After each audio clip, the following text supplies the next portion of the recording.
All right, well, welcome everybody. Welcome back. This is Brad with More Coaching, and this is the speakers series on following your dreams no matter what.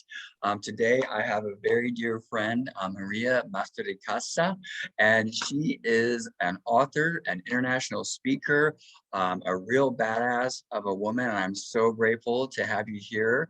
So, Maria, go ahead and introduce yourself to everyone and what you do and why it's important.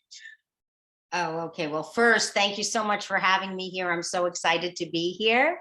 And yes, I am Maria Mastrodicasa. I'm a native New Yorker. What it is that I do is I'm an author. I shared my story, and that story is over. Those chapters are done. I share my story so that I can help others know what is possible. My journey, I'm a self-advocacy coach, mentor, and speaker because I believe self-advocacy is our superpower. We get to use our voice for ourselves and others. That is so awesome. So, really quickly, what does self-advocacy look like for someone who's maybe never understood what that concept is? Well, I don't really know if I knew what it was until I started the writing of my book, and I realized I've been advocating for myself and others since I was in the third grade, because I was told I would never amount to anything. Never. Have you ever been told you'll never? Fill in the blanks. So I was told I would never, and I was scolded for having difficulty reading, and I never knew why. And so I would get hit in the head with a book by a teacher and other things that weren't so nice. And I advocated for myself, and I shared that with my parents. And then when my mother became ill, I started advocating for her, speaking for her. So it's really using your voice to take a stand for yourself or others that can't speak for themselves. But how do you use your voice where you're heard? Because I'm sure as a man, sometimes women or other people are speaking to you and you tune them out. So how do you get people to actually hear you and allow you to feel valued?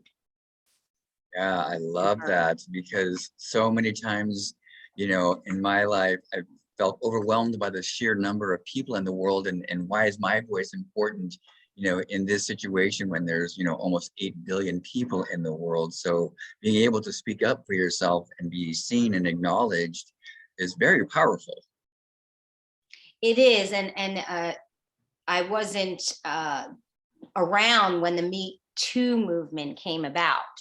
And, a lot of people will say, anyone who knows the Me Too movement, oh, all of a sudden these people are coming out of the woodwork. And why did they come out of the woodwork? Because at the moment that these things happen to them, and we're not in their shoes, because those things happened to me, is they feared speaking up. They feared speaking up. Would they lose their job? Maybe they had a family. Maybe they had something. But I was in that situation, and I used my voice because I was told to leave this company where I was making close to 6 figures, to walk out and leave. And I thought, why? And I remembered who hired me, the owner of the company. And I said, well, I'm just going to have a conversation with him.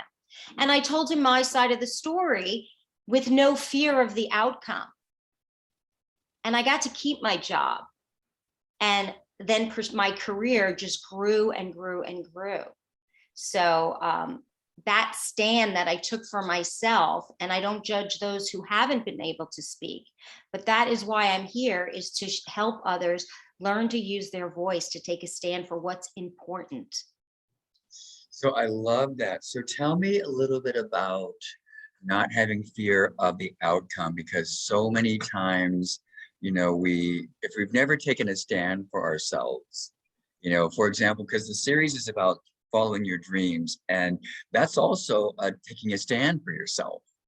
So Yeah. tell us a little bit about how can somebody, when they go, okay, this is what I want, but oh my God, is this dream too big? Am I asking too much? Walk us through that process, if you have one, for how someone can really learn to be okay, even though that might feel unsettling and uncertain and there's some fear around there. What are some tools that you felt really helped you in that moment where you're going like, okay, here we go. Well, again, being told you'll never, when you have a dream. So think about being a child and you say, when I grow up, I'm going to do this. And you have this imagination and this belief, and you're full of joy and you're at a high vibration. So what happens between when you're a child and this dream that you have is the voices, whether they're your own or others around you, saying, you can't, it's impossible, you'll never. And so for me, the steps to take is, yes, have that fear and do it anyway. So my story is that I had that fear. The people closest to me said, you'll never, because as I said, I had difficulty reading. I didn't finish school. And here I was working in Brooklyn, New York, and I said, I'm going to take this token, which is like a Metro card. And I'm going to, instead of taking the bus, I'm going to take the train, and I'm going to go into Manhattan, and I'm going to apply for a job at an employment agency, and they hired me. And that job led to the job of my career, working as a broker on the trading floor of the government market. I didn't walk in the door as a broker, but I chose to be that. I was scared out of my mind because I kept being told, you don't even have a high school diploma. You're never going to get a job in New York. You're never going to get a job at that brokerage firm, which was the #1 brokerage firm in all of New York. They made more money in a day than the New York Stock Exchange. And I sat down and I was very scared, and I handed my resume to this man, Vinny. And he said, Maria Mastrodicasa, you're hired. Trainee position. I got on that floor and I realized I was out of my league, working with these wolves on Wall Street, Ivy Leaguers, and I got a tutor. And I found out from the tutor I was dyslexic. It was like, oh my gosh, I'm dyslexic. It sounded like a disease or something. And I was just so elated. And I thought, wow, you mean I can learn how to read? And she said, yes, if you do A, B, and C. So I did it. And I went into the office and I said, oh my gosh, I want to be a broker just like you. And they said, it's a man's world. Lucky you were invited. So each time you're getting hit down, is what I want to tell the audience is, don't give up on your dream. This series is called Follow Your Dreams No Matter What. No matter what your thoughts are, no matter what people are saying to you, even if you have to get a side job, continue to follow your dream. Because I told my children, follow your dreams, do what makes you happy, and the money will come. And if the money doesn't come, at least you'll be happy. Yeah, I love that. And two things. One is, feel the fear and do it anyway. There's a book, I think, that even has that title, and it's so true. My first mentor gave me this phrase that I never forgot, which is, fear is the only thing that gets smaller the more you go towards it. And yes, well, so I have this, I use the recipe for self-advocacy in the workplace and in your life. And so I have these ingredients that I put in, which are values, virtues, courage, transparency, vision, and there are many other things. But the one ingredient that doesn't fit in any recipe, and I'm Italian, you could see because I'm talking with my hands. I'm from Brooklyn, I love to cook. So the only ingredient that does not fit in any recipe in your life is that ingredient of fear. Fear of failure, fear of success, fear of not being enough, fear of speaking up and speaking out, right? So fear does not fit into any recipe, and we have to get rid of it, but it's there, so you get to notice it and push through it.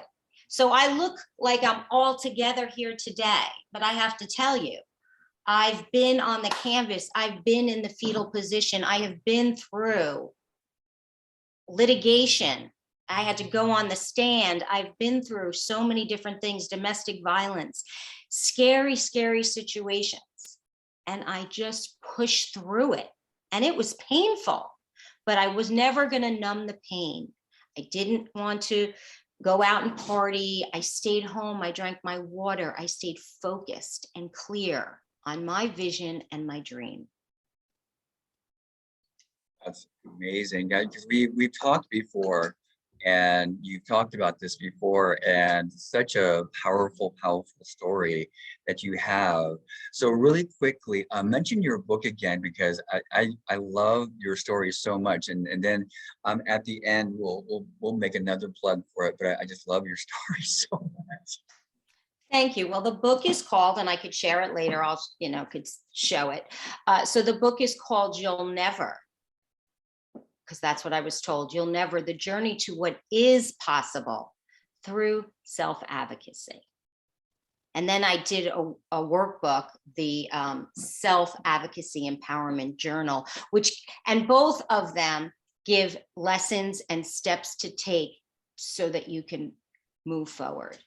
And it just is the journey of my life and the different struggles that I faced and how I got through them. And if I did it, you can too. I love that. I love it, because a lot of times we have this voice in our head that says, oh, they can do it, but that's not for me. Or, of course, that happened for them, but it won't happen for me. So I love that you have this tool to help people realize that it is possible for them.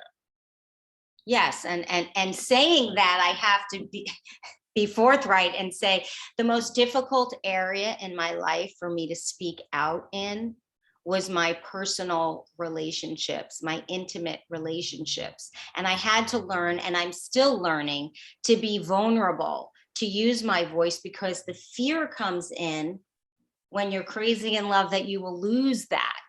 So if you don't think about the outcome and you are vulnerable and authentic, it usually works out.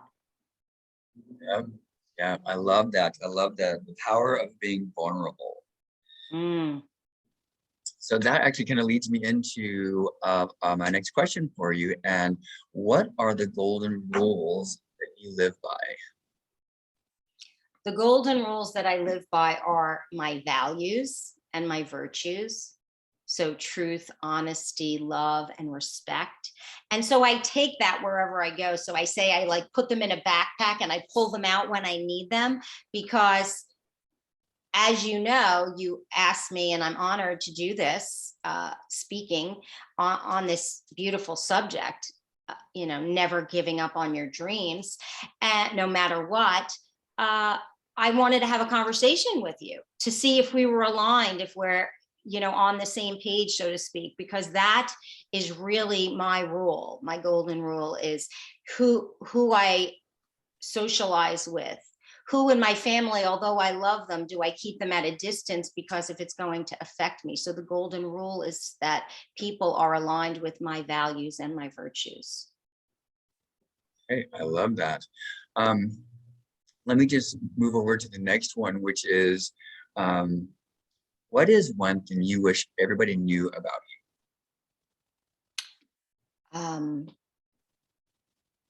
That I'm not always as strong as I appear, or, I'm very sensitive. I'm very sensitive. And I think many people look at the outer and don't realize that, I'm very sensitive, I'm very generous and caring, and they don't always see me. And so to come up to me and to approach me and to see who I really am and have a conversation like we're having a conversation. So not everything is as it appears. you? Why is that important to you, for people to understand that you're not always this strong, confident, badass person? I think for me, it's what I want to know about others. I really want to get to know them. I work in philanthropy work, and so I go into areas that are quite dangerous. And I feed people that people would fear to go in those areas. And so I feed a lot of people, and I sit down with them. My greatest joy is to hand them the tray or walk around and sit and get to know them, because really, as much as we think we're different, we're all the same. And one time I saw a woman sitting there and she was crying, and she had a breakup. And so it doesn't matter. We're all like, what really gets to the heart of us is the same thing. You know, we all want the, you know, the simple things. We seem like we want all these great things, and it's nice to have stuff, but deep down. So for me, it's that connection. And so I want people to connect with me as well. Okay. Well, that I love that. What did you discover about people when you are feeding these people that are in a dangerous area? Do these people also still have dreams, or what did you find? So that's interesting that you asked that. I ended up, you know, I was one of the founders of this one organization, and we ended up getting a building that we could rent, and they had a kitchen. And so my gift is, you know, cooking. That's one of my gifts. And so I asked if I could start an after school program of home ec. and and they first thought I was crazy, these little kids, and they're like, I'm not doing it. And then there was this ex-con, and he said, you're going to do it because you need to learn how to do this stuff. And so they started to come, and it became fun. And I would say, what do you want to cook today? And it would be, you know, chicken and rice, or it would be fried Oreos. And as I stood next to them, I would say, what do you want to be when you grow up? And I'd have a conversation with these kids, and they would light up and share with me what they wanted to be. And they'd say, oh, I want to be a lawyer. I want to be a football player. I want to be this. And so I got to learn about their dreams and their desires, and how I remember one boy saying how he was getting bullied. And I said, well, what is it that you can shift and change? Because I was bullied as well. And this is what I did. And so I got to really know them. And I think that's, you know, a conversation. And we don't always have those conversations with people because we're so busy judging, and we put them over there. And even employers do that. They're the employees. I'm over here. I'm the leader. And unless we have a conversation. Yeah, I love that.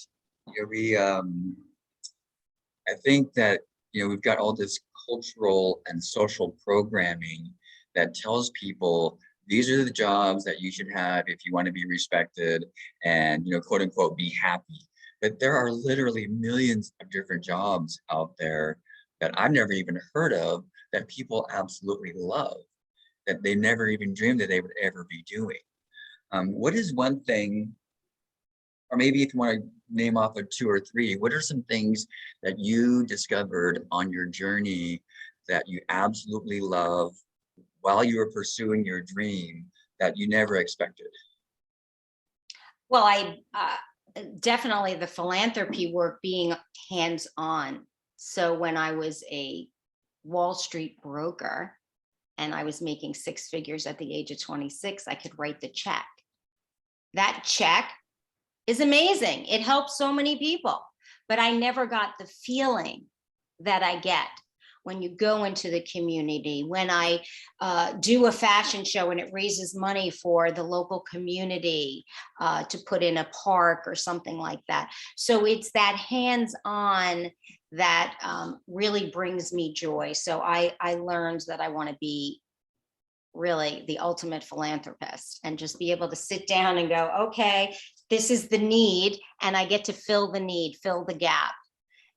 So even if it's just, you know, because we can do it one person at a time. So that's where I love to coach and speak and help others with their health, their well-being, or in business or in anything. That's absolutely beautiful. What is the one thing you found with people that, if there's any recurring theme that shows up when people are resistant to following their dreams? What do you think is the biggest obstacle for people? Fear. Fear stands in the way. Fear is, like I said, the worst ingredient that you could put in, but fear stands in our way. What are we fearful of? And you know, we had that pandemic, so we were fearing that. I mean, fear really is debilitating if you allow it to be. So write down what the fear is, notice it, and push through it, and have great people around you so that you can reach your dreams, your goals. Love that. I love that. So why is it so important to surround yourself with people that see you? I don't want to leave the answer, but why is it important to have um, a good support system as you're deciding, okay, this is the time. I'm not putting this off anymore. I'm ready to do this, and all I need now is a good support team. What can you tell people along those lines? Well, when you have people that love you enough to show you your mirror, to show you what they see, which I had recently, somebody said, "Oh my gosh, this is what's happening. May I share with you? May I be your mirror?" And they shared with me. And I always say, tell me the truth, even if it hurts. So when you surround yourself with people who are not your yes men, or people who just want to come to the party, who are going to be there to lift you up and out, they're going to push you forward. So I can't be with the negative Nellies. I don't like to listen to the news. I just want to be positive, and sometimes that really changes my energy when I'm around people who aren't directing me in the right path. And now I really have surrounded myself with, or God has put these amazing people in my life, and I'm very, very blessed. I'm very, very blessed. That so um, let's just say someone is surrounded by negative Nellies, as you said. How can they go out then and find people that will be a good support system for Well, the thing that I do when I'm in a negative state of mind, and it happens, stuff happens, there are situations that happen. I like to be still. So some people could call it hiding. I'm not really hiding. I like to pray. I like to meditate. I like to journal. And I ask for direction. And I ask my friends for direction.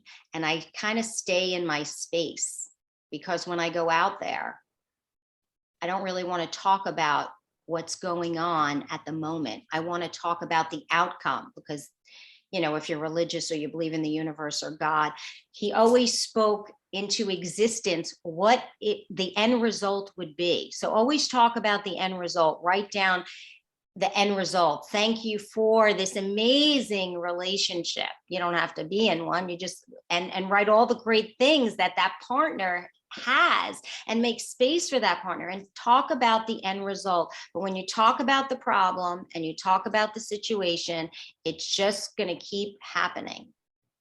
It's just not good. So if you're around negative people, you need to just kind of take that space and time for yourself, and just say you have an appointment. Oh, I'm busy. I have an appointment. The appointment is with you, because until you fill yourself up, you're no good for anyone else.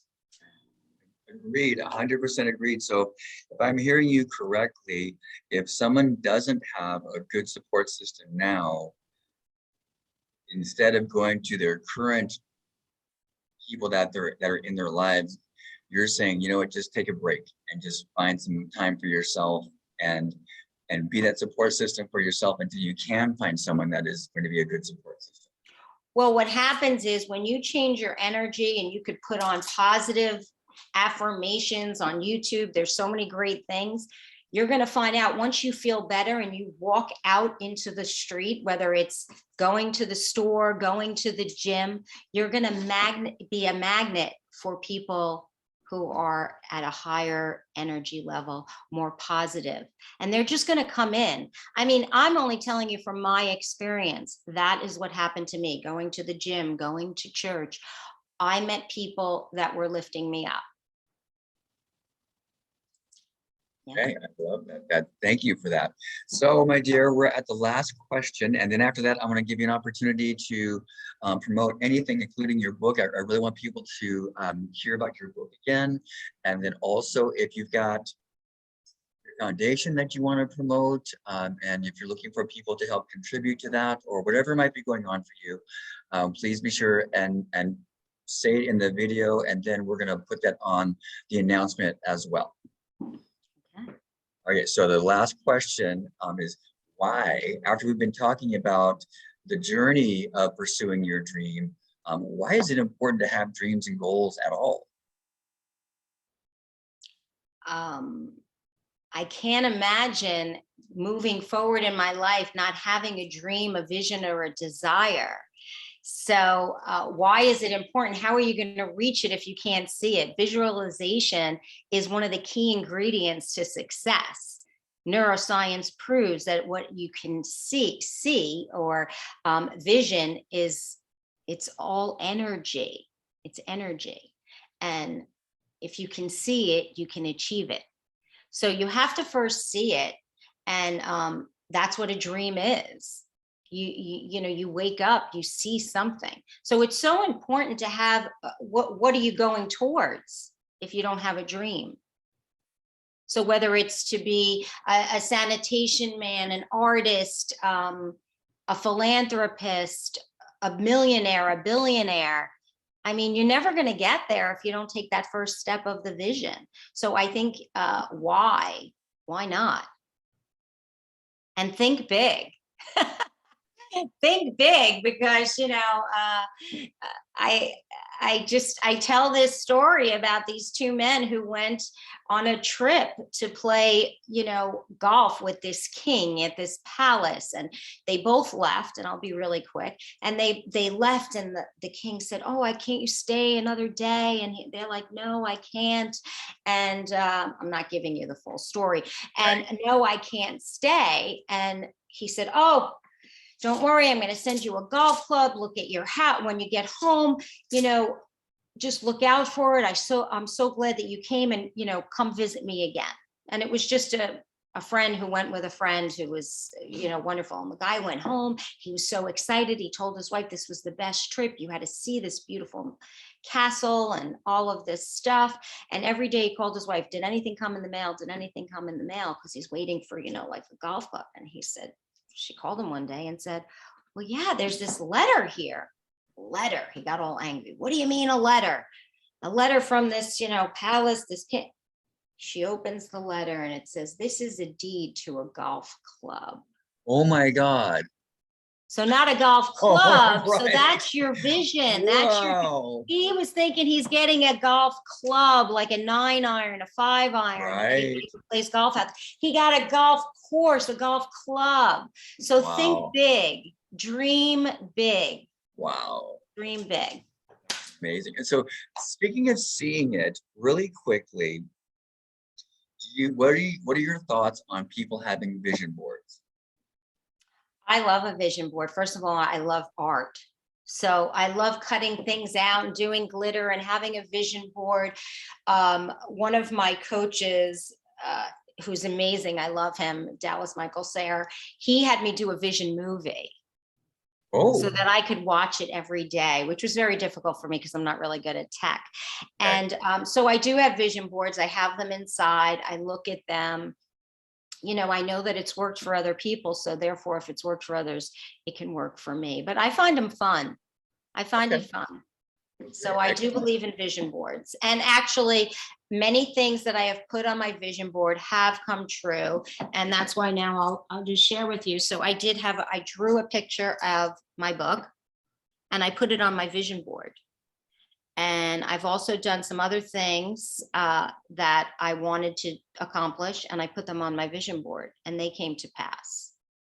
And when I moved here to this home that I'm in now, I unpacked my bags and I took out this tile that I used to keep at my other house on the side of my bed, and I put my water on it. And the tile said the town that I live in now, where I'm living. And I looked at it and I said, wow. So it's amazing. So I do believe that, because when we write it, we bring it into fruition. Yeah. It's all energy. It's energy. It's energy. And listen, it doesn't hurt to try it. Yeah, exactly. What's the worst that could happen? Exactly. It's a vision board. Yeah. Maria, I love you so much. Thank you for doing this. I really appreciate your time. Well, I really appreciate being here. And so, like you said, if I could just tell everyone where they can get my book. Yep, let's do it. Which they can get it, at Maria Mastrodicasa.com. That's my website. Or they can get it on Amazon. You'll Never, The Journey to What Is Possible Through Self-Advocacy. And they can find me on Facebook. They can, I'm on social media. I'm on LinkedIn. Make sure that you send me all the links for people to get a hold of you. I want to make it as easy as possible. Yes. I love your story. I mean, when we talked the other day, it was so powerful and really, cemented in me, why I chose you for sharing your story. It's amazing. I love it. And thank you so much again for being here. I really, really appreciate it. Well, thank you for having me. Yeah. Awesome. All right, my dear. Well, I'll be in touch. I love Okay. you. Have a wonderful day, and I'll talk with you soon. Okay, Okay, perfect. take care. Take care. Bye.